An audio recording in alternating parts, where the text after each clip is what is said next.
¿Qué tal? ¿Cómo están? Bienvenidos a Caretas Digital en medio de toda la eh, dramática situación que atraviesa el país y la crisis política que se ahonda en realidad día a día. Ha aparecido un reportaje en Cuarto Poder que da cuenta pues de una filmación donde se ve a la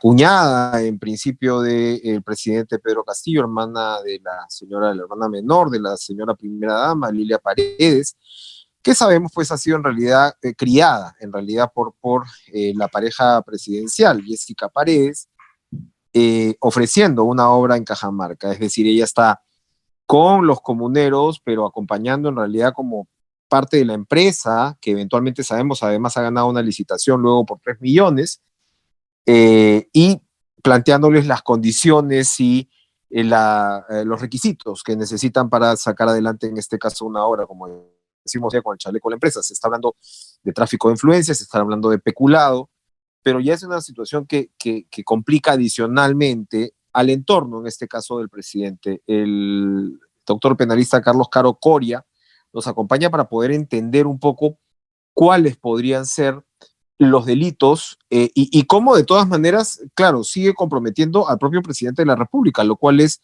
inevitable. Doctor Caro Coria, gracias por estar con nosotros hoy. ¿Qué tal, Enrique? Buenas tardes, ¿qué tal? Se está hablando de tráfico de influencias y se está hablando de peculado, digamos, incluso en una modalidad grabada, si se llega pues a la conclusión de que efectivamente esto causó un perjuicio al Estado.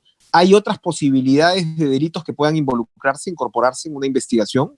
En efecto, mira, que hay que tomar en cuenta lo siguiente, ¿no? Desde el punto de vista de lo que es la contratación pública, la regulación prohíbe terminantemente que los familiares directos de los funcionarios públicos y especialmente los que tienen manejo presupuestal contraten con el Estado.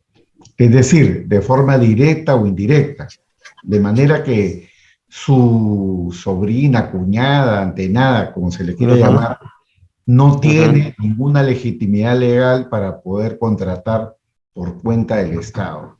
Sí está haciendo las veces de una funcionaria pública que participa, promueve o favorece un contrato del Estado, está por una parte usurpando funciones porque ese no es su trabajo, no está elegida, ni designada, ni contratada para poder, digamos, realizar esto.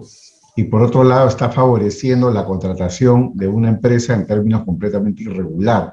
Eso nos pone en varios terrenos: el terreno del delito de usurpación de funciones, tráfico de influencias, colusión desleal, que aplica para todo lo que es contratación pública. Ese sería para mí el marco inicial para una investigación de la Fiscalía, que es la que entiendo a estas alturas del partido ya se ha iniciado. Esto se dio en septiembre. Esto quiere decir que el entorno del presidente Castillo, probablemente el propio presidente, entraron muy directamente a determinadas áreas, ¿no? Lo que estamos viendo es transportes y comunicaciones, es decir, de un lado se dio una especie de cuoteo, ya hemos visto lo que está pasando con Perú Libre en el caso de agricultura, ¿no? Que poco lo habla el señor Cerrón, y en el caso de agrorural, que ha sido pues un feudo prácticamente, ¿no? De Perú Libre, y hay otros ministerios. Pero a lo que vamos es que en medio de lo que parecía pues reinar una gran confusión, una indefinición sobre cómo encarar el gobierno, el presidente y su entorno tenían muy claro lo que tenían que hacer. Sí, sin duda acá asistimos a una descomposición, desdibujamiento, a una mueca de lo que es la función pública. No hay meritocracia, no hay selección, no se buscan los mejores perfiles, sino la contratación pública, los principales puestos, depende de la cercanía con el presidente, depende del amigo, del chotano, del paisano. Entonces, prácticamente esto desdibuja la función pública, la banaliza, ¿no? Y claro, eso sin duda corrobora la tesis general del Ministerio Público de que acá existiría una organización criminal.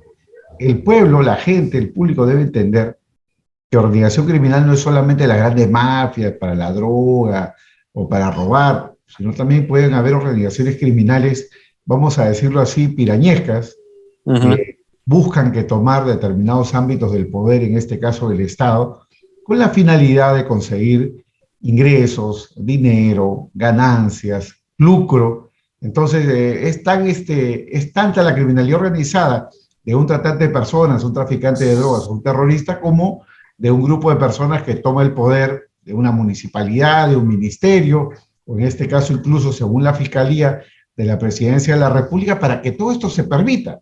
Porque Ujú. sin el presidente que tenemos en este momento, nada de esto seguramente sería posible o viable, tanto que no lo hemos visto en otros gobiernos. Hemos visto escándalos de corrupción y muy graves, pero nunca tan seguido, tan frecuente, ni siempre ligado al entorno del propio presidente. Esto, como usted lo describe, porque efectivamente siempre han habido casos de corrupción, pero digamos, no eran, a ver, no vamos a llamarlos aislados porque de todas maneras había una estructura del Estado que funcionaba, ¿verdad? O sea, acá esa estructura ha sido rápidamente desmontada y con muy poca sutileza, además, ¿no? En términos de, no es algo así como, ahora que estábamos hablando del paro de transportistas, ¿no? Te meto la combi, ¿no? Y esto es así. Como usted lo describe, esto va configurando, digamos, ya con mayor claridad, por ejemplo, causales políticas para algún tipo de remoción. Se está hablando de suspensión del presidente de la República. Conversábamos más temprano con Héctor Ventura de la Comisión de Fiscalización y él decía, no, tenemos claro que la parte delictiva es para los no aforados, ¿no? Pero las infracciones constitucionales del presidente que se van apilando en este caso, de alguna manera tendrían que precipitar, vamos a decirlo así, su salida. Sí, en efecto, ¿no? Como sabemos, la ley constitucional tiene el botón rojo de la vacancia por incapacidad moral permanente, pero también hay otras fórmulas poco usadas o nunca estrenadas, como el tema de la suspensión en el cargo.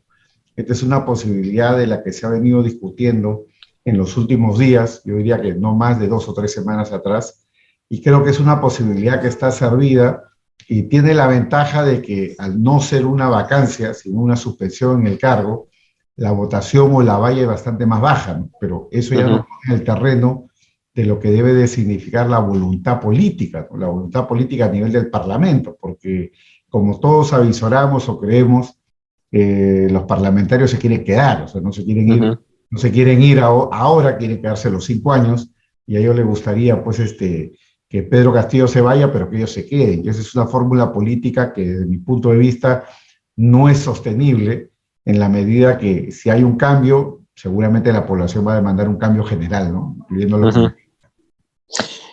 Pero digamos, quedémonos en esa posibilidad de suspensión que, como usted dice, es una figura no estrenada, que va de la mano con inhabilitación y destitución como opciones dentro de este incumplimiento de los deberes y obligaciones del presidente de la República, que me parece que están en el artículo 118, ¿no? Ya sabemos que el presidente no puede ser acusado por delitos que no sean los 4 que están claramente establecidos en el 117, así que por ahí no va a ir la cosa. Pero este tema de destitución, inhabilitación o suspensión, ¿cómo funciona? Si se le suspende, por ejemplo, si se llega a ese convencimiento y se llegan a los 66 votos, me parece que serían necesarios para una suspensión. ¿Cómo es esto? ¿Cómo funciona? ¿Por cuánto tiempo? ¿Quién decide ese periodo de tiempo de Claro, suspensión? allí la decisión es única y exclusivamente del Congreso, porque esto entraría en el terreno netamente político. No es un caso de una suspensión producto de un proceso judicial, no es el caso de una suspensión producto de la imputación de un delito, sino estamos hablando de lo que es el control parlamentario, el control del Congreso. La mayoría, digamos, simple, que significaría 66 votos de los 130 congresistas, podrían dar lugar a que se aplique esta medida, pero desde luego, en la medida que acá no existe una regulación precisa ni una práctica, se va a poner en discusión lo que tú estás mencionando, que es el tema de la duración, ¿no? Puede durar el resto del mandato. En ese caso no hay nuevas elecciones, simplemente se aplica la sucesión constitucional, y la sucesión constitucional es la vicepresidenta Boluarte, y si es que ella dejara de estar también en el cargo, porque tiene también otros problemas ahí en el Congreso, por el tema de la asociación o el club departamental, si ella no estuviera en el cargo, tendríamos que ir a la figura del presidente del Congreso. Y si este renuncia a la vez y el otro está suspendido, ahí sí tendría que haber nuevas elecciones. Así es, claro. Efectivamente, si es que el presidente o la presidenta del Congreso asumen el cargo luego de porque claro, lo que se está hablando es una inhabilitación posible de la vicepresidenta y una suspensión del presidente, como digamos, esta especie de fórmula. En ese caso, él o la presidenta del Congreso asumen mientras dure la suspensión, que por supuesto tiene que tener, por más política que sea, me imagino, una justificación muy clara. Uno también figura, ¿no?, que Castillo en un escenario como ese recurriría probablemente al Poder Judicial, ¿no? Sí, seguramente iría a la vía constitucional, una acción de amparo, y esto llegaría en su momento al nuevo Tribunal Constitucional con la nueva composición, que tendrá que fijar la pauta, ¿no?, y tomar una decisión. Y yo creo que el tribunal ahí va a tener que actuar políticamente. Recordemos que los tribunales, si bien tienen un fundamento jurídico, tienen también un componente político que es parte de su naturaleza. Porque si, por poner un ejemplo, ¿no?, si es que ya hay una crisis política que se supera, el señor Castillo estuviera, en la hipótesis, ya fuera el cargo, y habría un presidente interino, un presidente accesitario, para decirlo con más claridad, y el tribunal estima de que la estabilidad política es la que se debe de mantener, las interpretaciones que se puedan hacer de la Constitución son bastante, digamos, aladinas, ¿no?, frente a lo que pueda significar la estabilidad política. Y hay que recordar, disculpa Carlos, sí, que hay antecedentes, porque por ejemplo cuando Vizcarra cierra el Congreso, que fue una medida muy controversial, recuerdo que Caretas puso, por más que fuera popular en ese momento, ¿no?, Caretas puso una guillotina y puso al filo con la Constitución, ¿no?, era una medida al filo de la constitucionalidad, y entonces el Tribunal Constitucional no asumió, digamos, realmente el fondo de la cuestión, pero al mismo tiempo estableció que no se iba a regresar a la situación anterior, ¿verdad? O sea, esos son digamos, ejemplos de criterios políticos bajo los cuales también se rige el Tribunal Constitucional frente a la situación que tiene al frente, ¿no?, en el país, ¿no? Opera sobre eso, evidentemente.